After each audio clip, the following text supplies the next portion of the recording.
Thank you for joining us today. Before we get started, I just want to remind everyone that today's presentation is part of a 3-day series exploring historic preservation tools. Each day will be streamed live here on YouTube with a recording available upon the completion of this program.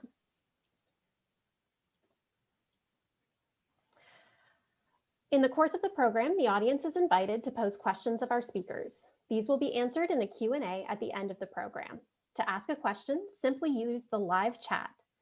Please note you may need to be logged in order to comment.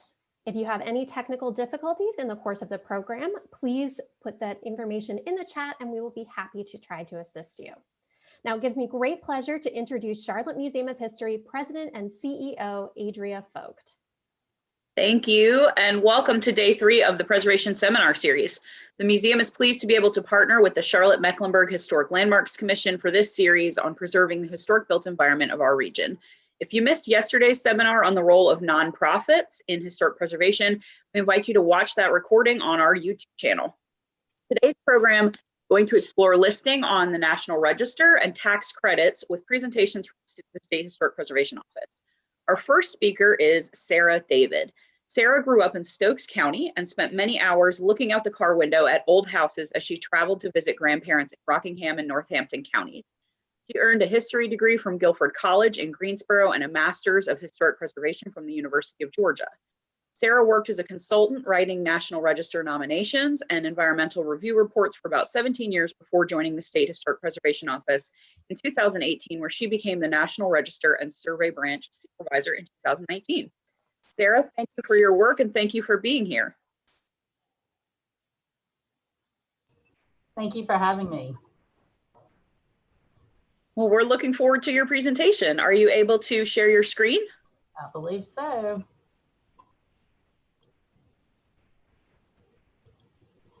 All right, has that shared successfully?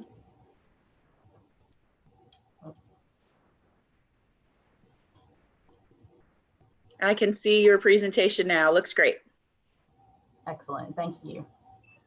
All right.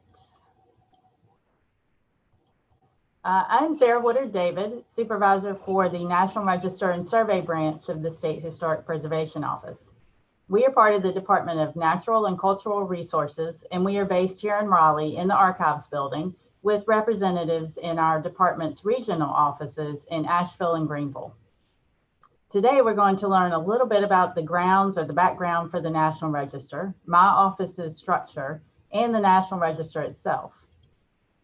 Congress passed the National Historic Preservation Act in 1966 after decades of preservation evolution.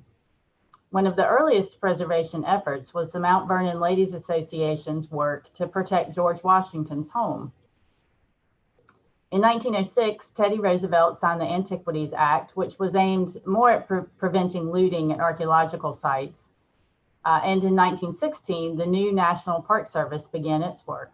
The Federal Historic Sites Act of 1935 allowed the Secretary of Interior to create preservation programs, and that set the scene for the creation of the National Register of Historic Places.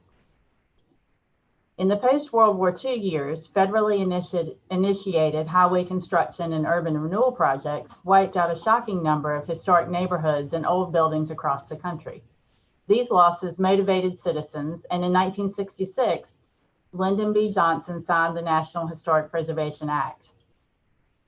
That created state historic preservation offices, the Advisory Council on Historic Preservation, which advises the President on preservation matters, the National Register of Historic Places, and the Section 106 review process. That process requires federally funded or licensed projects to be evaluated for their potential effect on historic resources. In North Carolina, our State Historic Preservation Office is organized into 5 branches to carry out those mandates. Environmental review, which evaluates the effect of federal projects on historic and prehistoric resources, both above and below ground. The restoration branch, which provides technical assistance to property owners as they live with, restore, or rehabilitate their historic resources. A grants program that distributes grant money to local certified governments such as Charlotte for preservation work. a certified local government branch, which supports local preservation programs, and finally, my branch, which operates the National Register program in our state and conducts architectural survey. Architectural survey identifies the resources that all of our branches work with. Each State Historic Preservation Office is led by an officer, and our State Historic Preservation Officer is Kevin Cherry. Ramona Bartos is our Deputy State Historic Preservation Officer, and she oversees the branch heads who supervise each of these areas. Our National Register Coordinator is Jim Brose, and our Architectural Survey Coordinator is Beth King. We all have particular service territories, and mine includes Mecklenburg County, so I'm your first point of contact when you have questions for our office. Because the Charlotte-Mecklenburg Historic Landmarks Commission is co-sponsoring this seminar series, and because this is a source of frequent confusion, I want to first point out a few ways the National Register and local designation differ. I like to describe the National Register as a gold star, while local designation is more like a hardworking shield. The National Register is essentially honorary. It's the nation's list of historically and architecturally important places. The process for listing is time-consuming and rigorous, but it comes with essentially no restrictions for private property owners. Restrictions only come into play if a federally funded or licensed project is having an effect on the historic resource. People who own properties that are individually listed or that contribute to the historic or architectural character of a historic district can opt in for the Historic Preservation Tax Credit program, but that's entirely optional, and owners can even tear down National Register resources if they want to. Local preservation designation, however, can be more flexible and allow things to be designated that might not make it on the National Register.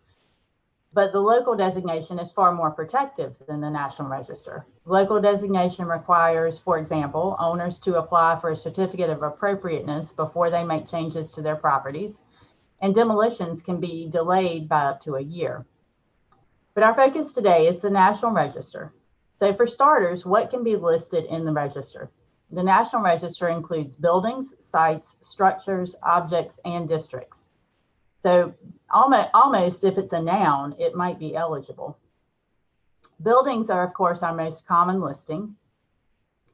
Sites are often archaeological, but they can be something like the Tarboro Common. Structures include bridges, but also locomotives, and objects can be listed. And objects are things like sculpture, monuments, boundary markers, statuary, or fountains.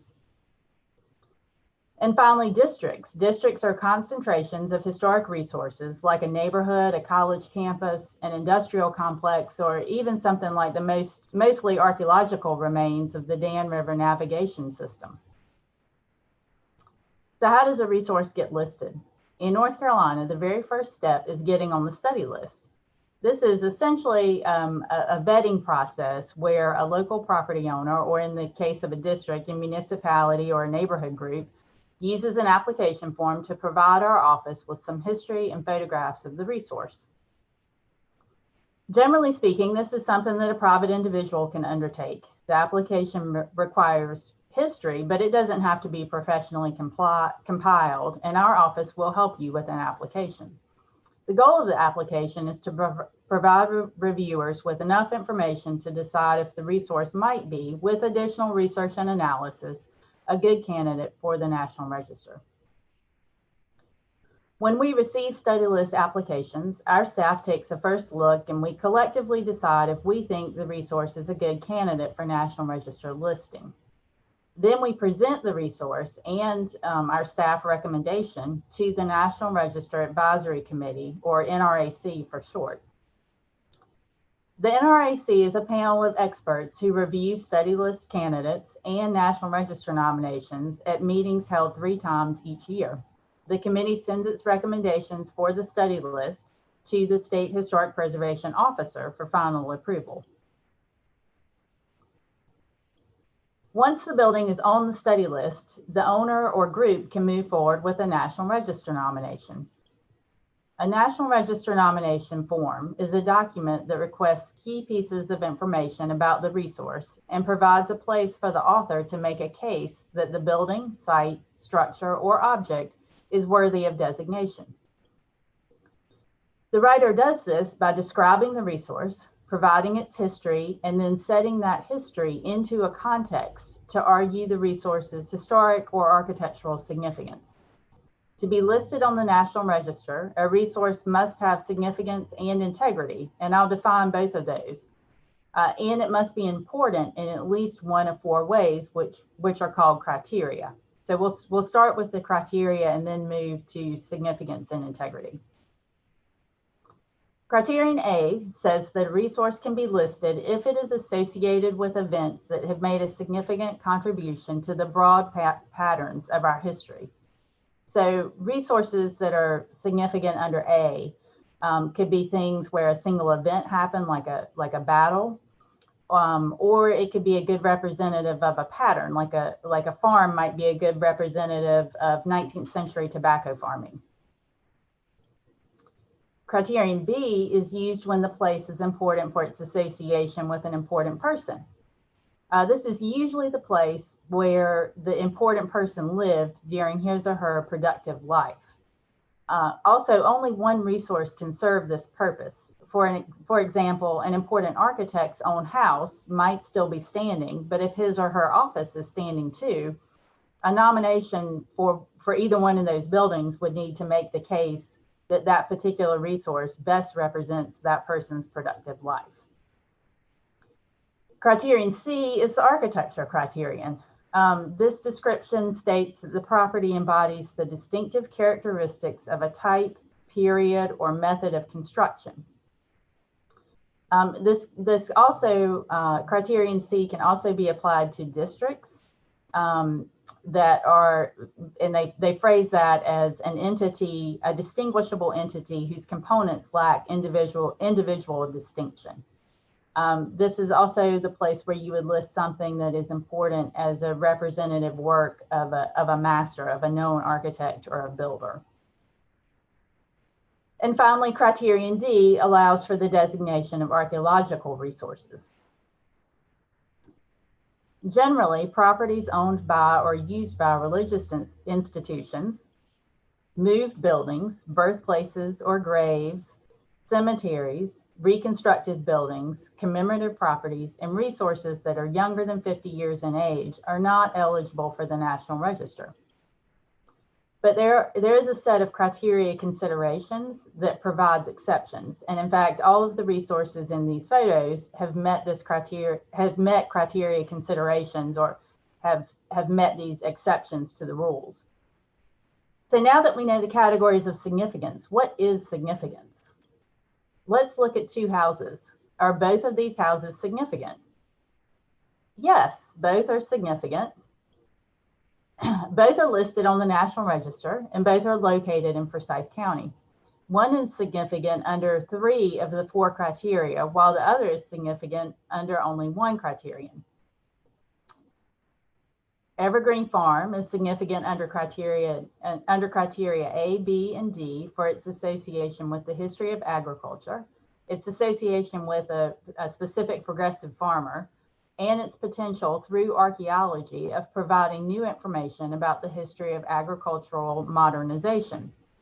Meanwhile, the Amazing Chatham House is significant under criterion C for its architectural design. Both of these properties are listed, and neither one is listed more than the other. It doesn't matter if your property is listed under all 4 criteria or only under 1. They are equally listed. So significance comes in all shapes and forms, and sometimes we get distracted by the big and pretty and forget about the significance of the small and mundane. The Charlotte Landmarks Commission recently designated the Ashford House, which I don't have a photograph of, but it's a small mill house, and that really epitomizes the way significance can be found in very modest settings. So now let's talk about integrity. First, to clarify, I'm not talking about a moral or judgmental type of integrity. I'm talking about architectural integrity. Does a place look like it did when it achieved significance?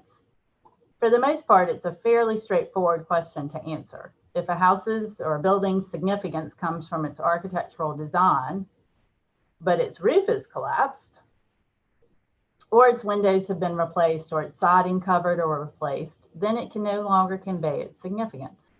But sometimes it's less clear, or an author can make a successful argument that later alterations don't affect architectural integrity too much, such that the house can still convey its significance even with changes.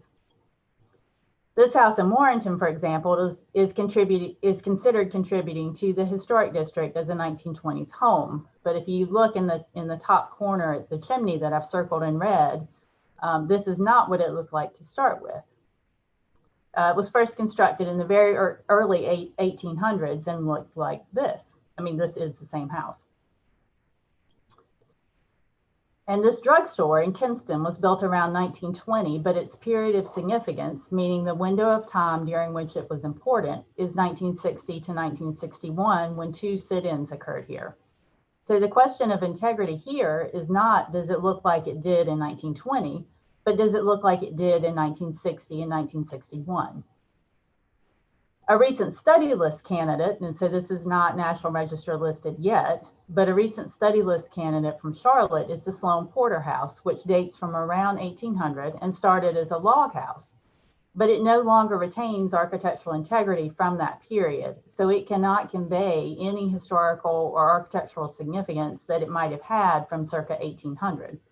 Instead, its significance and integrity date from a late 19th century remodeling, and it is architecturally significant as a late 19th century intact farmhouse with very good integrity from that later date.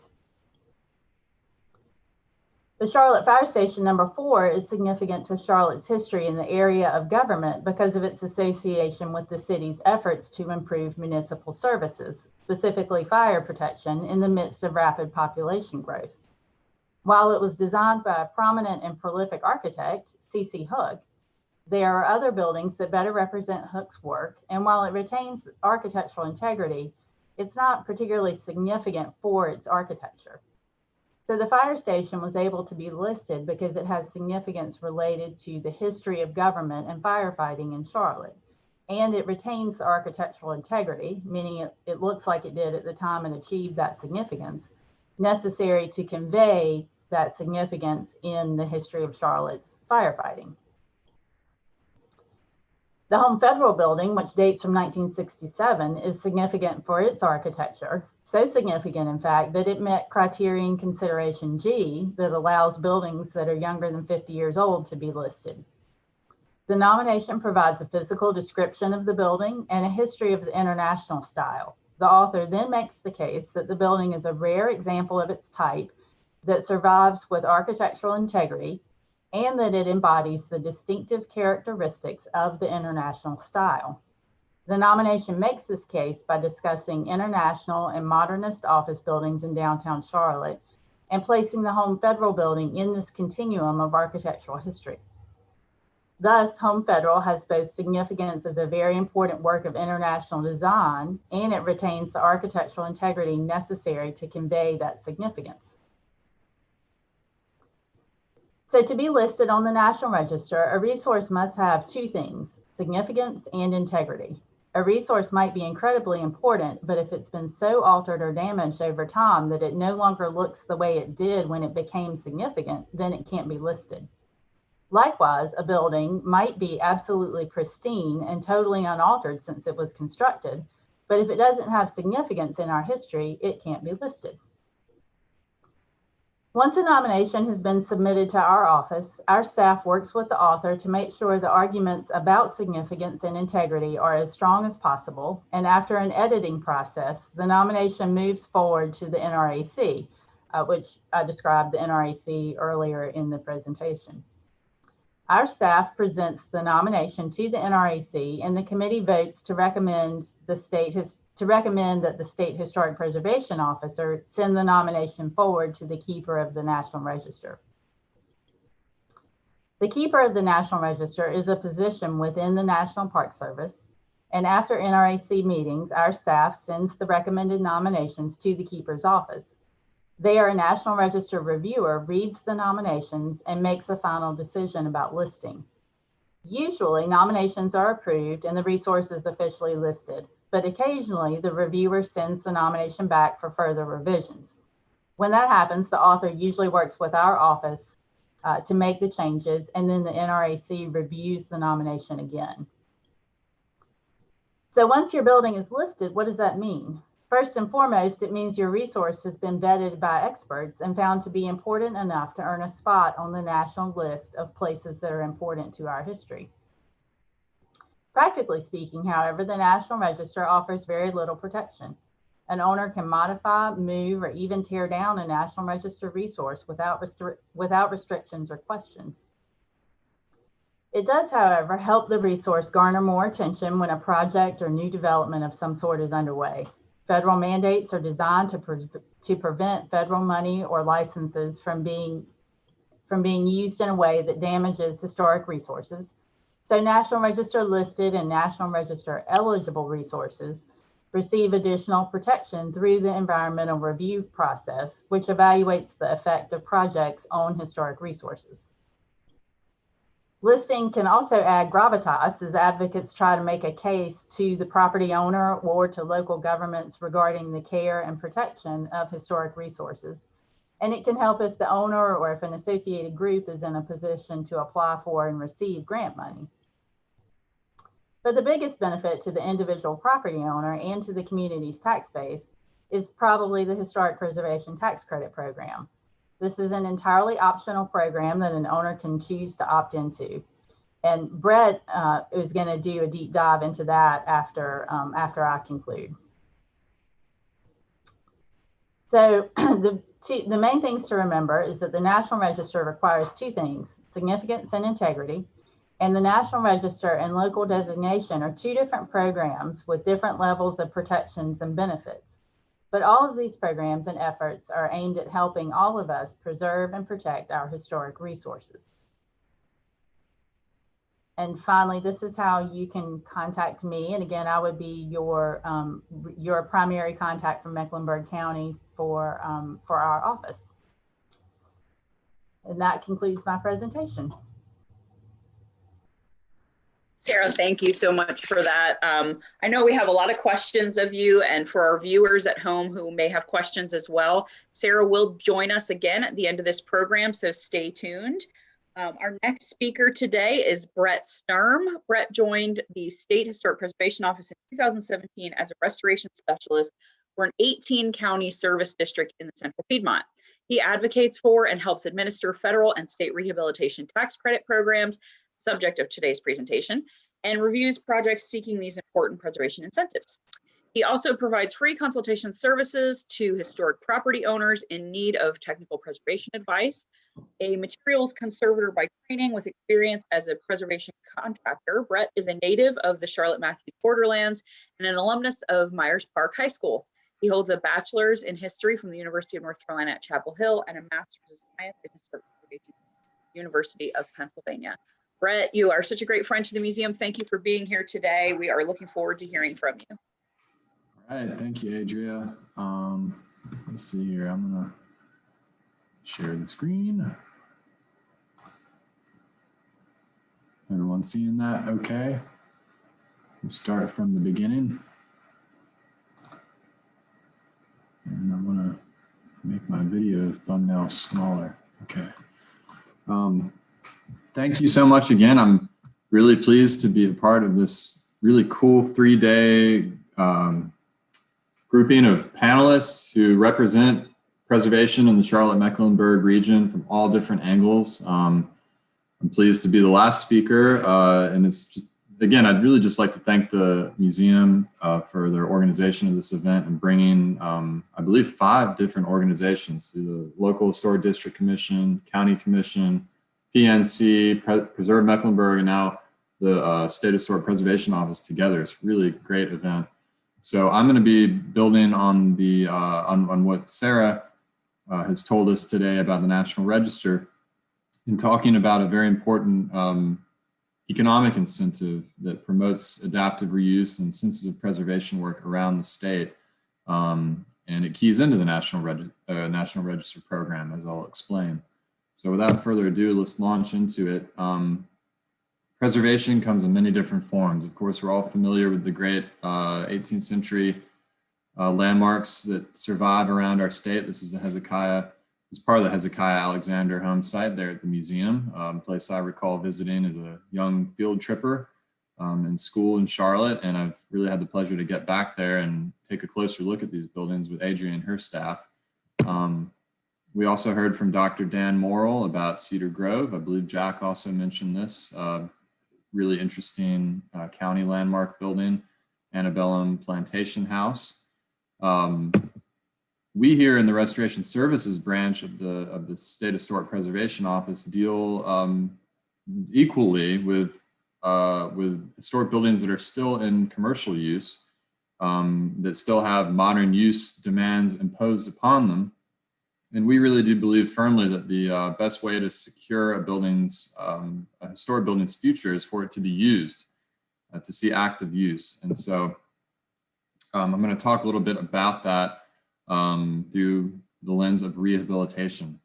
So Charlotte, big city, it's still growing. The 2020 census estimates are in, and Charlotte-Mecklenburg is still growing. So I wanted to begin my talk just giving some numbers about Charlotte's growth, which is really just mind-boggling in a lot of ways. So in the past decade, Charlotte continued to grow at about a 20% clip, up to 885,000 people in the city limits alone. That's not the county. This makes Charlotte now the 15th largest city, just past San Francisco. And only 4 cities are growing at a faster rate: Seattle, Denver, Austin, those 3 we hear about a lot, and Fort Worth as well. That was actually a surprise to me. I thought maybe Nashville would be growing quicker, but no. And beyond Charlotte, if you look elsewhere in the county to Huntersville, and then in adjacent Cabarrus County and Concord, we have communities that are growing even more quickly than the city of Charlotte, making Mecklenburg County and sort of the Metro-Lina urban region the 5th largest urban area in the country, with 7 million people living within 100 miles. So 100-mile radius. So you can imagine the tremendous pressure on real estate resources, and by extension, historic resources in this whole region. So what are we interested in then in terms of ensuring that old buildings can continue to have a seat at the table, so to speak, as the region grows and the built environment continues to change? Rehabilitation is one of the 4 treatments described by the National Park Service going back to the 1970s in all of their literature. It differs from preservation, restoration, and reconstruction, obviously, in the sense that it involves making possible a new use for a building through repair, alterations, and even additions. So it recognizes the fact that buildings need to change to stay up to speed in our modern lives. However, it emphasizes the preservation of those building portions or features which communicate age, cultural, architectural value. So it recognizes that buildings need to change, but it emphasizes that the parts of the buildings that make them historically significant and interesting should be retained and repaired as necessary. So that's what we're talking about when we talk about rehabilitation. And tax credit. So it differs from a tax deduction in the sense that it is a dollar for dollar reduction in the amount of tax that you owe. And it has been an effective tool for promoting redevelopment of historic properties around the country since the program's inception in the early 1980s. So there are 2 broad different tracks within the historic tax incentive world. There's a track for income producing rehabilitations. This entails both a federal rehab tax credit and a state rehab tax credit here in North Carolina. North Carolina is one of 35 states that offer a state credit that augments the federal credit. And that's been the case since 1998. And we've seen a tremendous amount of activity. I got some numbers later on in this show that I'll give to you that illustrates that. is a separate track for non-income producing rehabilitations. That is a state-only program. In non-income producing, when we talk about that, we're essentially talking about owner-occupied housing units. And so in the office, we usually refer to this as the homeowner credit. So today I'll be diving into both of these tracks, explaining a little bit about how these programs work and providing some examples from the Charlotte region that I imagine many of you are going to recognize. So we'll start with the income producing or commercial side of the credit, which again is a combined federal and state incentive. What buildings, what properties are eligible for this tax incentive? Well, we're talking about commercial buildings, mills, industrial buildings, apartments, anything that generates income once it's opened to people. And the property must be either individually listed on the National Register or contained within a National Register historic district and determined to be contributing to the historic character of that district. So again, this is where we dovetail with the National Register program that Sarah described earlier. What actually is the credit? So on the federal end, the credit is equal to 20% of the qualified rehabilitation expenditures that go into the rehab project. We call these QREs. I'll tell you a little bit later about what, I'll provide some examples of QREs. Not every expense in a rehab project is qualified, is a QRE, and so we'll talk about that in the next few slides. On the state side, the credit is equal to 15% of your qualified rehabilitation expenditures. And there are actually two possible bonuses that can augment that state credit. One of them has to do with the county's economic tier rating, which is determined each year by the Department of Commerce. The other 5% bonus has to do with, it applies to buildings of an industrial or agricultural nature that have been vacant for 2 years prior to the start of the project. So there are ways for that state credit actually to be boosted up beyond 15%. And what size project are we talking about? Does it have to be a multi-million-dollar rehab? Not necessarily. So for this commercial side, for the income producing projects, there is a minimum spending threshold which the project must surpass, and that is typically equal to the adjusted basis value of the structure. This is something that actually the applicant needs to determine with his or her tax advisor. I'm not going to get too far into the weeds of adjusted basis. There's too much to cover today, but always ask me a question after the show. And there's a time window during which these expenses must be accrued. It's 24 consecutive months for most projects. For phased projects that occur on larger, typically multi-building campuses, that time window can stretch out to 5 years, 60 consecutive months.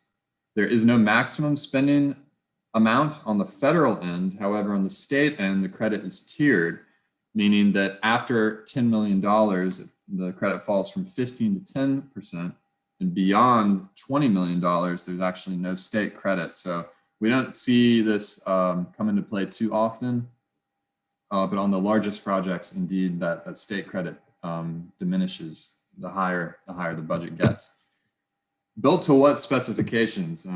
This is an important point. You don't get a tax credit just simply for putting a hammer on an old building.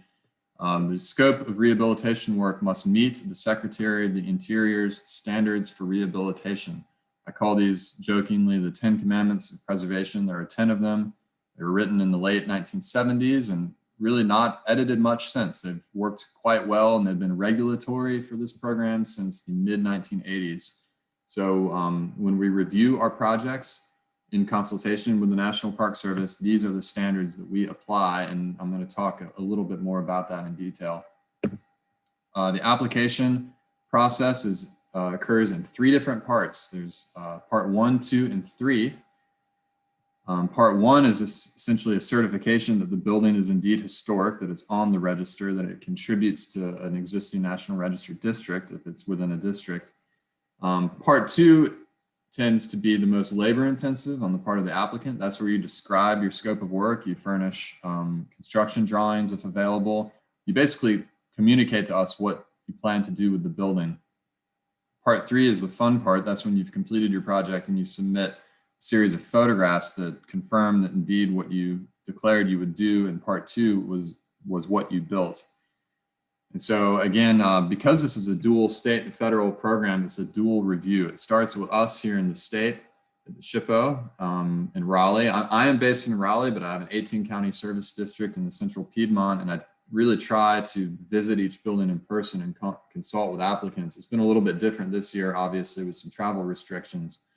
But we try to sort of work out projects the best we can in state before all the paperwork is sent to the National Park Service, because what we don't want to do is wait several months and then you get something back from the Park Service about the scope of work that we didn't anticipate. So we try to handle all things in state and tailor these projects and their design to the standards.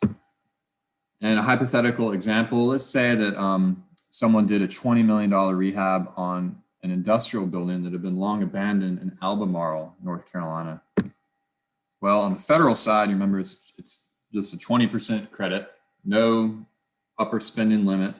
So 20% of 20 million would be $4 million, which on the federal end, you must claim the credit over a minimum of 5 years. That's actually new, going back to the Tax Reform Act in late 2017.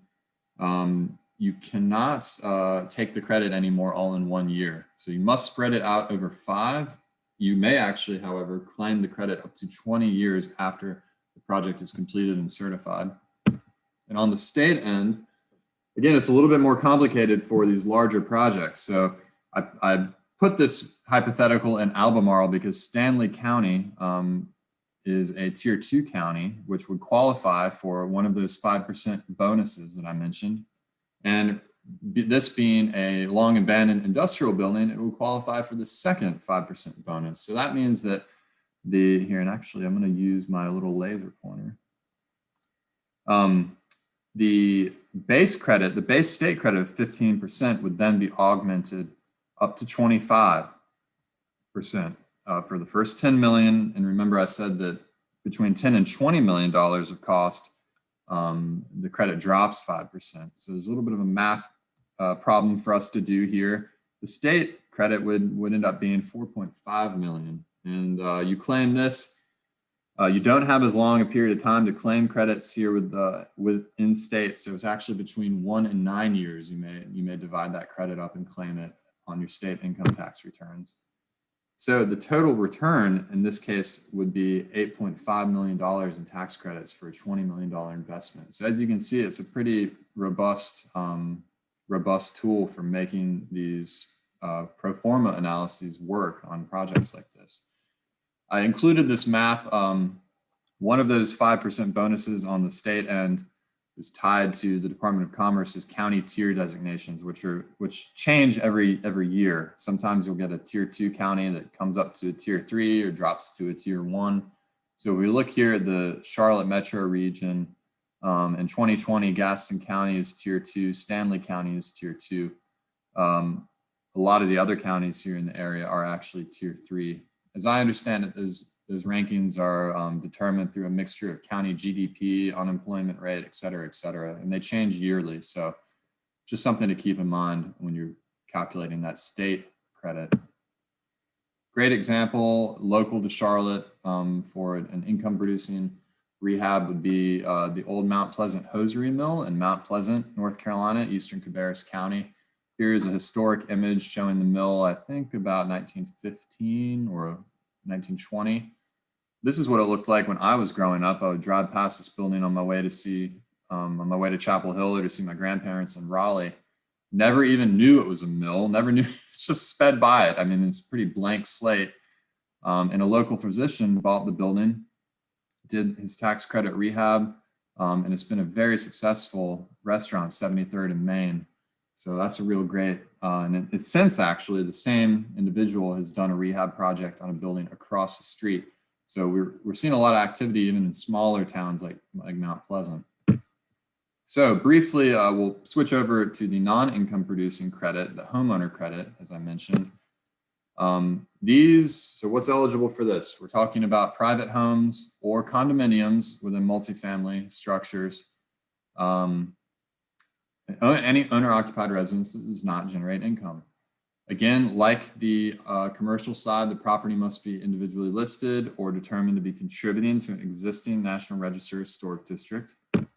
It's a state program only, like I said, dating in 1998. It was actually, it's sunset in 2020, but that was extended, thankfully, up through 2024. So this program is continually refreshed by the General Assembly, and we rely in part on a lot of citizen advocacy to get out there and spread the word about this credit and make sure our representatives realize how important it is.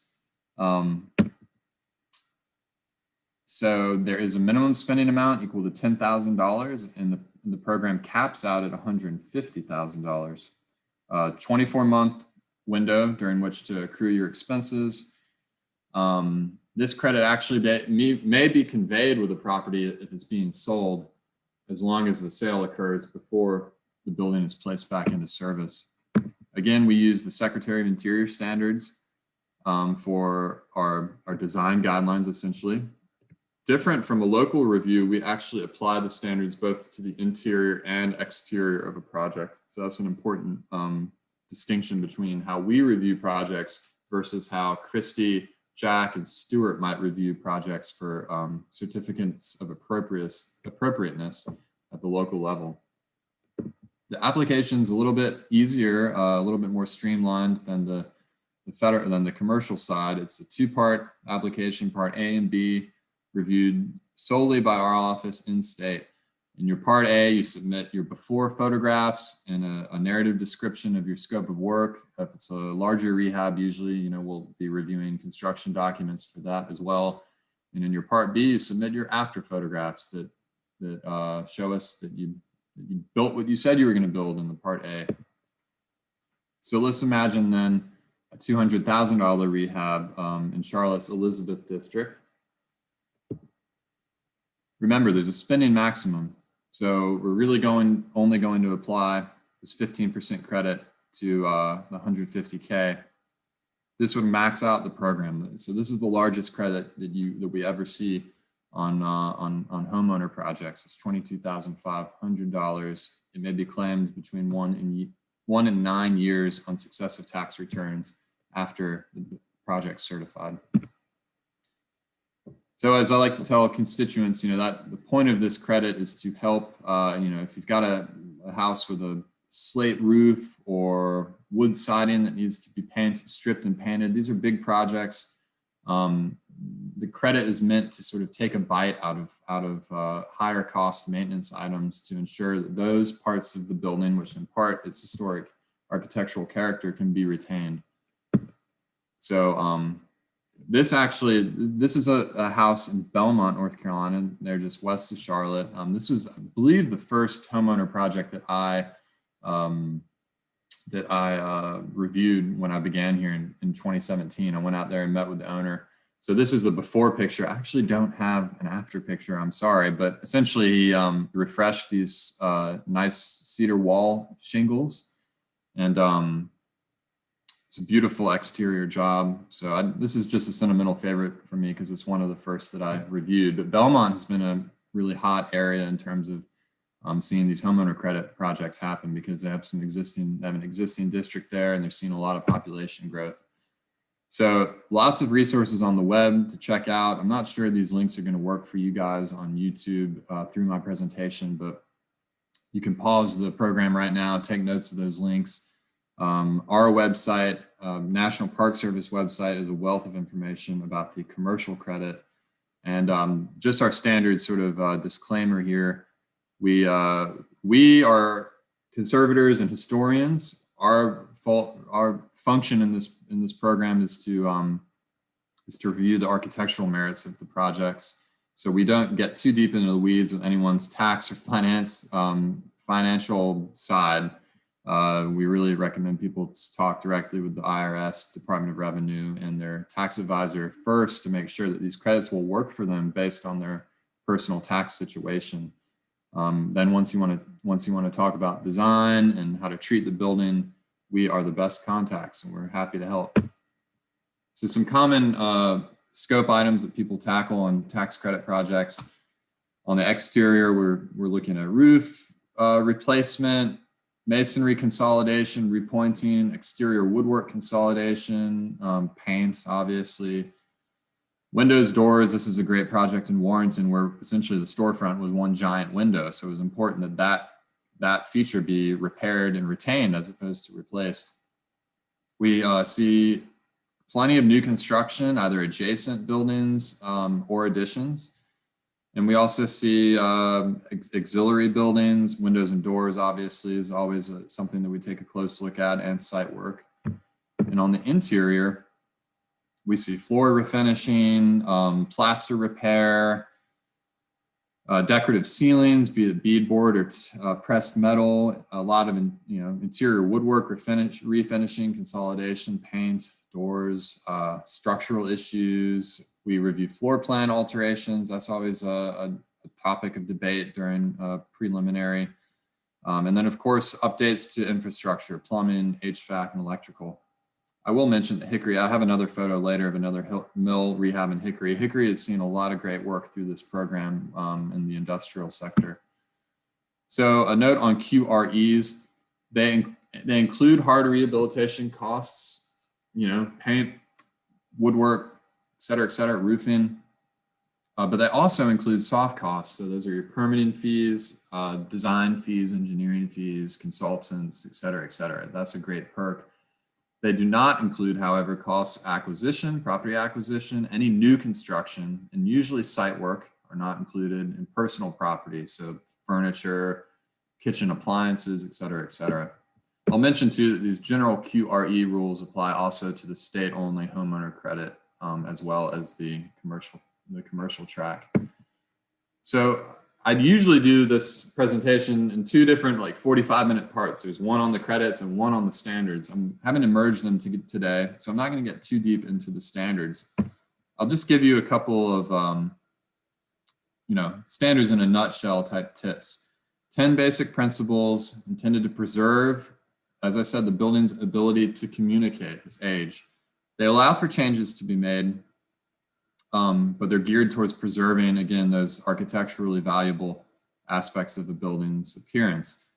Some people, they do appear vague when you read them for the first time, but that's because they need to be applied to a vast array of building types, sizes, ages across the entire American territory. So we see tax credit projects in Guam, we see them in Maine.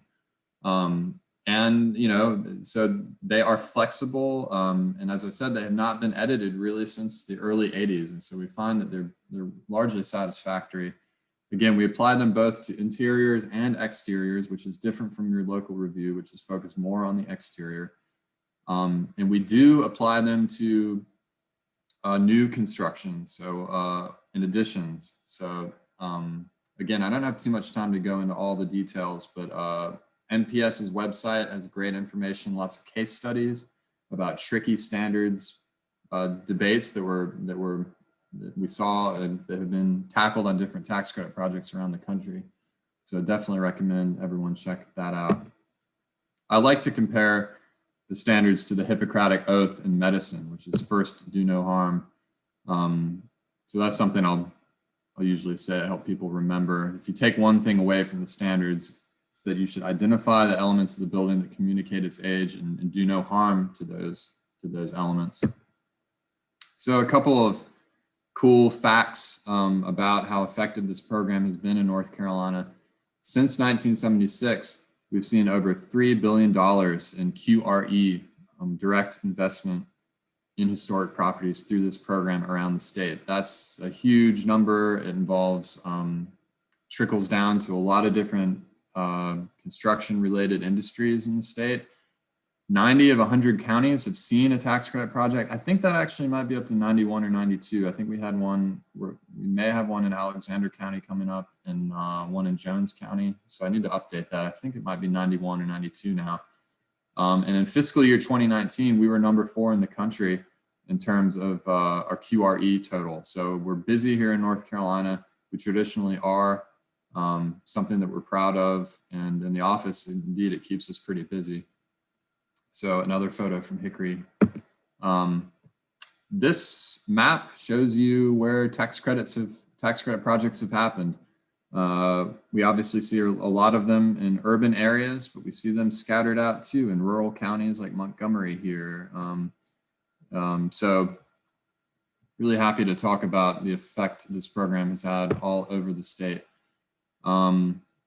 Some of the largest projects, again, have happened in our traditional industrial tobacco towns, textile towns. We see Winston, Durham, Greensboro, Gastonia represented. Also, New Bern has a large project in the Craven Terrace. So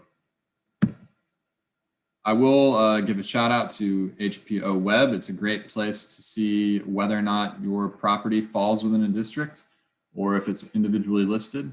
There's plenty of eligible properties here in the Charlotte region. And indeed, for the homeowner credit, we see a lot of activity from Dilworth, Wesley Heights. It's probably the busiest in the state in terms of homeowner credit projects. Charlotte is, and Belmont is getting, in Concord too, quite active for me the past couple of years. Charlotte's top 13 projects. We have a new #1, Highland Park Mill #1. Just completed in the past year, that clocked in at $41 million of QRE investment. And Louise Cotton Mill was also completed, I believe, in 2019. That part 3 came through on Hawthorne Lane, very large project. Johnston Mill, which was worked on in the 1990s, is poised to be worked on again. And I have a couple of images for that as well. So a lot of activity in Charlotte. The Mecklenburg Mill on North Davidson Street. Here's a picture before and after. Spee's Vinegar Company, which is now, I believe, the Noda Brewing Company, before and after. Breweries make really ideal tax credit projects for industrial spaces because they typically, you're not needing to cut into floors or, it's wide open interior volumes of space. You bring in your brewing tanks and you're pretty much ready to go. So that's a use that we've seen all across North Carolina, brewing projects. Here's a slide from Louise Cotton Mill, a $24 million project, which had some really interesting interior treatments where they were relatively light. They had a light touch in how much they sort of cleaned up different spots on the inside, giving the building sort of a chic industrial character. Here's some more images from the Louise Cotton Mill project, seen before and after. Quite a transformation. And some of you may have already visited the Optimist Hall Food Hall, which is located in Charlotte's new #1 largest ever tax credit project, the Highland Mill Park Manufacturing Company Mill #1, built iteratively like many textile mills between 1891, 95. I believe there was a 19-teens edition. And then of course, the building kept being worked on up into the 70s. This is a fairly complicated project as far as they go. As you see, this is the site pictured in 2008 on Google Street View. And here we are in 2020. So it involved actually peeling away some non-historic veneers on the building. Quite an undertaking and quite a result. If you've been down there, I'd recommend checking it out. If you haven't been down there, I should say. Some really impressive interior spaces where they kept the sawtooth roof form, kept the exposed structure. Really impressive project. Affordable housing is a hot topic around the state, and we've seen some activity through the tax credit programs in this sector. Since I began in 2017, we've got the Lambeth Furniture Factory in Thomasville in Davidson County. The Wiley School in Salisbury has been updated. Those are both affordable housing projects. And in Charlotte, the Mecklenburg Mill that I mentioned, that I showed earlier on North Davidson Street, that was rehabilitated 2013 to 16 for affordable housing units at $10 million. So that's been a successful project. Same developer next door, the Johnston Mill on North Davidson Street. This will be mixed income housing, $21 million with a large new construction building, new construction to be placed on the site as well. I was really pleased the other day when Stuart zoomed in on the Ford Motor Company assembly plant up on Statesville Avenue. A huge, tremendously huge building. that we hope to see some tax credit development on ourselves. I took a site visit there, I think it was last December or January. Really impressed with this building, a lot of potential there, a lot of awesome architectural detail in the brickwork and cavernous interior spaces. Excelsior Club up on Beatty's Ford Road, too, really important site for 20th century African-American history in Charlotte. You probably read about the Excelsior Club in the paper. It's been deemed eligible for the National Register. We're optimistic that we could in the future see a tax credit project there as well. So I should really wrap this up, but wanted to show a couple of slides. Just to me, Charlotte is such an interesting city. I sort of think of it as an elastic city. Charlotte has an incredible ability to reinvent itself over the years, as we see here from this postcard, taken an image rendered from 1910, showing some famous Charlotte landmarks, which sadly no longer exist. The old City Hall, the Realty Building, Selwyn Hotel. This is the Charlotte of my childhood. So 1995 postcard image showing downtown. So again, it's the elastic city. And I really am optimistic about just being there on the ground, talking to newcomers to the city. People are really interested in the urban environment. The layered environment that Charlotte has, from its surviving buildings up to the buildings from the 80s and the 90s. And so I'm optimistic that the citizenry there is taking a closer stock of the historic environment and is getting more excited about redevelopment projects in the historic sector. So the tax credits are there. This map shows how we 6 restoration specialists divide the state. I've put a little circle around my contact information. My counties are illustrated here in this yellow color. So please get in touch if you have further questions. Thanks again. I really appreciate the opportunity to speak today.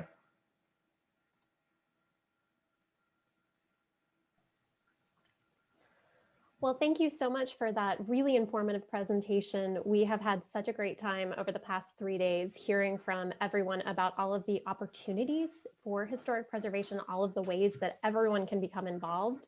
And I know we do have some questions for you guys here. So Sarah, if you don't mind joining us again, we would love to ask you a couple questions here.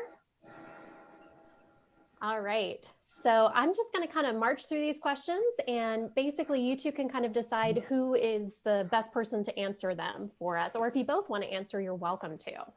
My first question is just about the criteria for listing on the National Register. So would you mind just kind of repeating those different criteria for us real quick? Sure. There's A, they're lettered, A, B, C, and D. A is sort of the history criteria. That is something is significant for its role in history, which can be a broad sort of pattern of history, like commerce or agriculture or industry, or something really specific, like a battle or a specific event. Criteria B is the important person category. The building or site is associated with a person who is important to our history. C is architecture, and that one is the resource is important for its architecture. And then D is archaeology, and its ability or possibility to yield important history about history or prehistory, important information about history or prehistory through archaeology. Well, I have a kind of little bit of a follow-up question to that. Can a building be declared historical on the inside, but not on the outside? Is that possible? No, and we actually had a recent discussion about a resource up in Warren County that had been pretty heavily altered on the exterior with the application of a brick veneer back in the 1930s, but the interior was in really pristine condition. And after a long discussion, came to the conclusion that the exterior needed to be intact as well. All right, next question for you here. Does the NRAC ever consider community advocacy or concern when deciding whether or not to accept a nomination to the National Register? Would overwhelming community advocacy for preservation make up for the shortfalls in significance or integrity? So that is a question that actually points up a difference between the local designation process and the National Register. The National Register is very history-based. And so no matter how much a local community wants to have a National Register listing, that's not going to be able to make up for an absence or deficiency in significance or integrity. It does, however, come into play. We do get communities who will send letters of support or make comments to the NRAC supporting, and that is, of course, always helpful. And a community can object. So if a district is coming forward, if a majority of the property owners in the district object to listing, that would derail a district listing. And private property owners can object to an individual listing.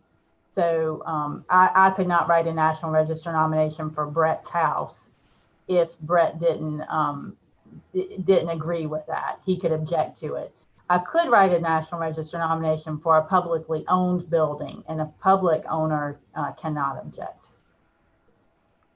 That's a good clarification to have. That was actually going to be my next question. Can you write an application for a property you don't own? But if a resource does not meet the National Register standards, what other steps do you recommend to concerned parties who want to bring attention to historic resources? And I know you've touched on this a little bit here. Sure. So there, again, there is the local designation process if you are in a municipality that has that option. And as a follow-up to your previous question, actually, a way that advocacy can play a role or not is that at the local designation level, the decision making about what gets listed comes down to the governing body. So a local designation in Charlotte can be affected by sort of community activism, because they're going to petition the city council or the county commission. And it can get political in a way that the National Register doesn't or is not supposed to. I'm sorry, could you repeat that question? Other ways. So local designation, obviously that's available to you. Some communities have some sort of local, less formal local designation, but really there's not a lot besides, going to a local historic society and getting them to publicize the resource in some way, or recognize the resource in some way. The primary methods of designation are National Register and local. Mm-hmm. And if you want to learn more about the local designation process here in Charlotte, that was actually the topic of our first day of this preservation seminar. And I know that the HLC, the Historic Landmarks Commission, who's our partner on this, would be very happy to talk with anyone about what those kind of opportunities are to take those steps. My next question here, though, is actually for Brett. So these tax requirements sound like they could get a little bit complicated and technical. Do you recommend tax lawyers or professionals who can help property owners, particularly homeowners rather than developers, to navigate these rules? Is this application something homeowners can submit on their own? Do they need a lawyer? Tell us a little bit more about that process there. I'd say, so when we're looking at the homeowner credit, the non-income producing track, I'm trying to think if I've ever encountered an application that was not written by the homeowner. I don't think I have. It's it's if you can describe the scope of work, what's being done to the house. If you can take photos with a digital camera or your phone and print them out, you should be able to complete, part A and B of the non-income producing tax credit program. And we also are there to help guide you through that process as a homeowner. On the commercial end, our office does maintain a list of tax advisors, tax credit consultants who actually specialize in authoring the application documents for very large, complicated projects. Like the Highland Park Mill Number 1 was extremely complicated project with a very large budget. There was a tax credit consultant involved in that project to manage every aspect of that process on behalf of the development team. But we also see commercial projects. One of my favorites, I spoke about this project briefly, not briefly, but as part of the PNC virtual conference last week. It was a 2-storied commercial building in Mount Gilead in Montgomery County that was rehabbed by a retired couple who wanted to open a small home goods business there. And that fellow Chuck, he authored every piece of the application himself. So we do have, on the commercial end, I'd say it's a mix. For the very large, complicated, high budget, multi-building projects, oftentimes we'll see consultants involved. For rental properties, like a small rental house or maybe a modest, relatively small scale Main Street commercial building, oftentimes we'll see the applicants or building owners author their own application. Again, part of my job is to assist in that process and guide people through it. But yeah, we do. So we're public employees. We're not allowed to endorse one consultant over the other or one architect over the other. But we maintain a list that's sort of a growing list that features architects, consultants, people who have been involved in tax credit projects in the state in the past. So we're happy you can get in touch. I'm happy to send that list to folks. I guess a tip that I would have for people contemplating a tax credit project, there's several tips. One would be to just initiate the conversation with our office early, in the conceptual phase.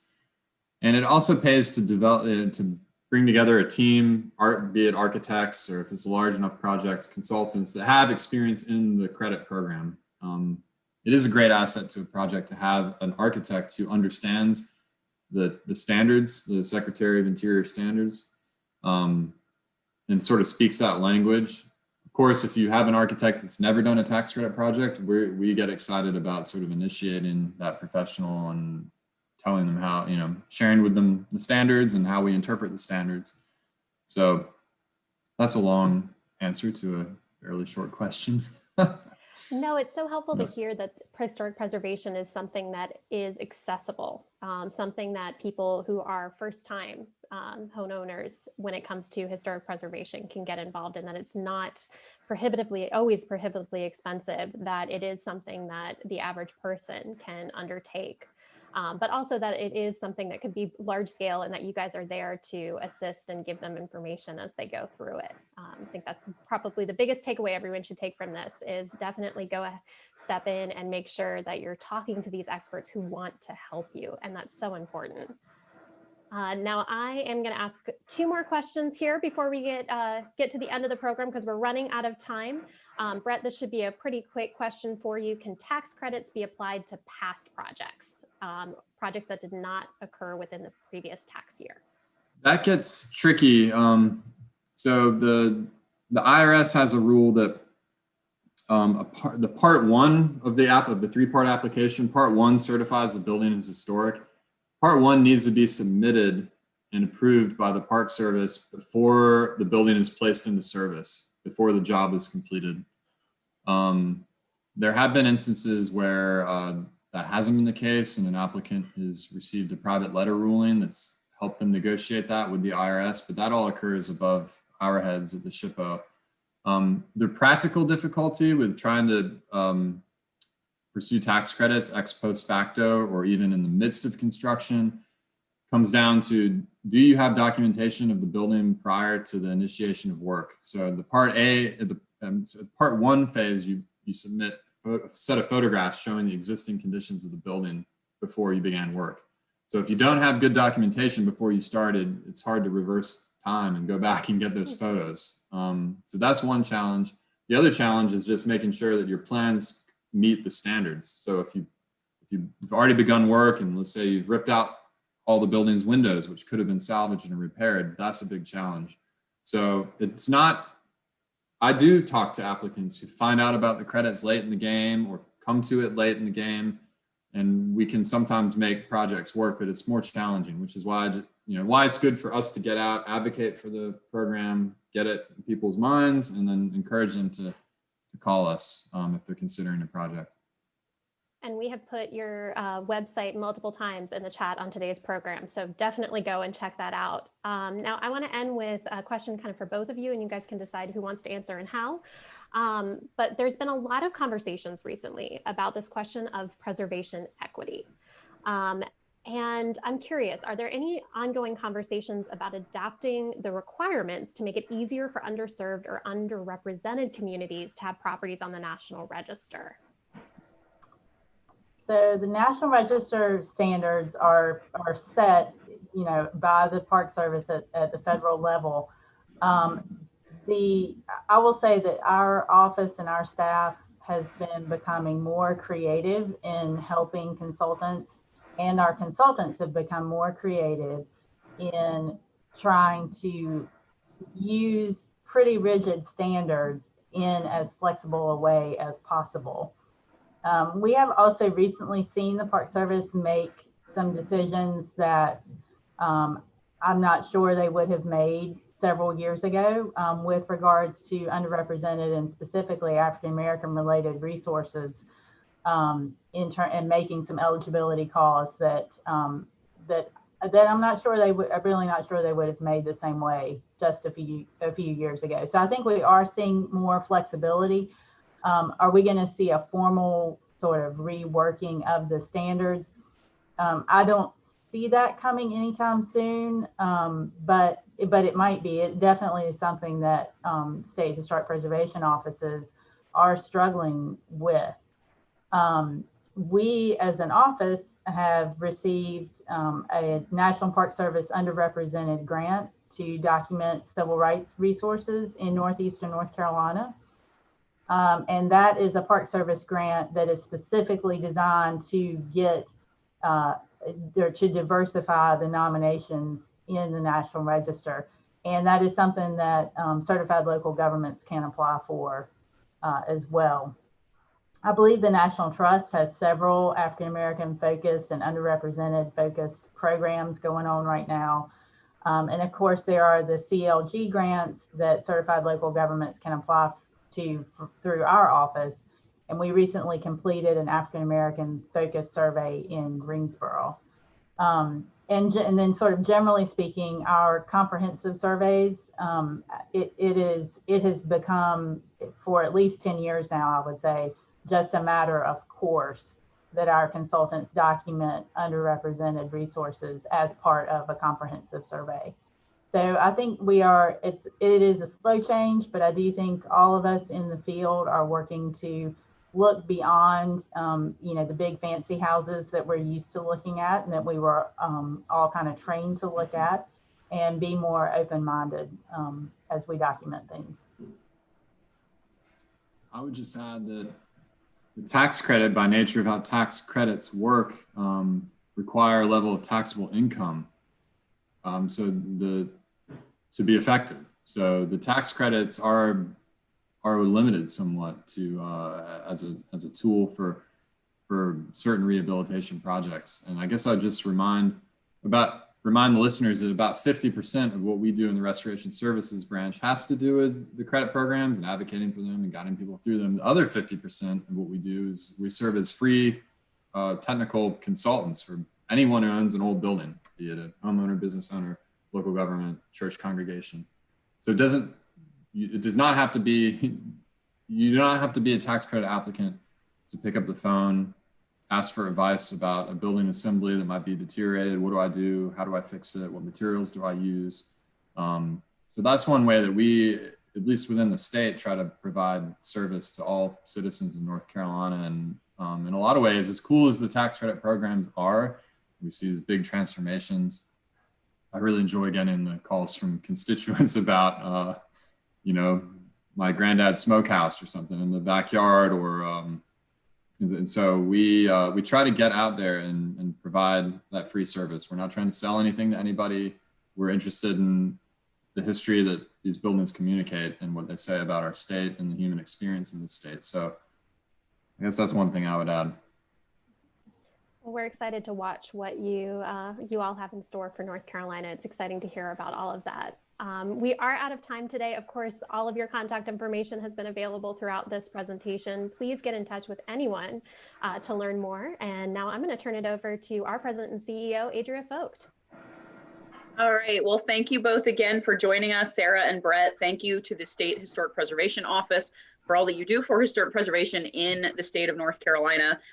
We are one of those people who pick up the phone pretty often to call about things like right now we need our chimneys capped at the Hezekiah Alexander home site. That's the oldest home site in Mecklenburg County, and we are stewards of that home in East Charlotte. And we have to take on the interesting task of capping those chimneys. That work hasn't been done in maybe the past 40 years. And we appreciate being able to pick up the phone and be able to talk to experts like yourselves to get your expertise on how we move forward with preservation of real life projects. So thank you for joining us. Thank you for sharing these tools with our viewers. It's also really cool to see some of the resources that you have preserved in the state. Optimist Hall was a winner of the Charlotte Historic Preservation Awards last year, and it was a regular meeting and lunch spot for us prior to the pandemic. So it's a really cool project to see come together, and we look forward to meeting there again soon.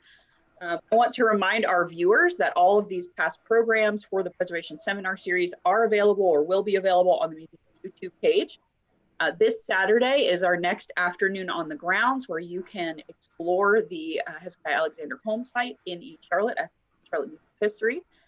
We also have an Indigenous Peoples celebration in partnership with the Catawba Nation that's going to be taking place online through the week of November 9th through the 14th. That's all free. That is supported by the Arts and Science Council. Hope you all will check that out and join us online to learn more about the Indigenous peoples of our area. Check out the ways that the Charlotte Museum of History is preserving important artifacts in Charlotte's past by checking out our website. So not only do we steward Mecklenburg's oldest home, we are also advocating for the preservation of the historical Home School, which is an African-American schoolhouse from the Jim Crow era that we plan to relocate to our East Charlotte location. So if you are interested in supporting that effort, check us out on our website, and please make a donation today. We are an independent nonprofit. So thank you to our audience for joining us, again to our speakers, and we hope to see you soon. Please do take care.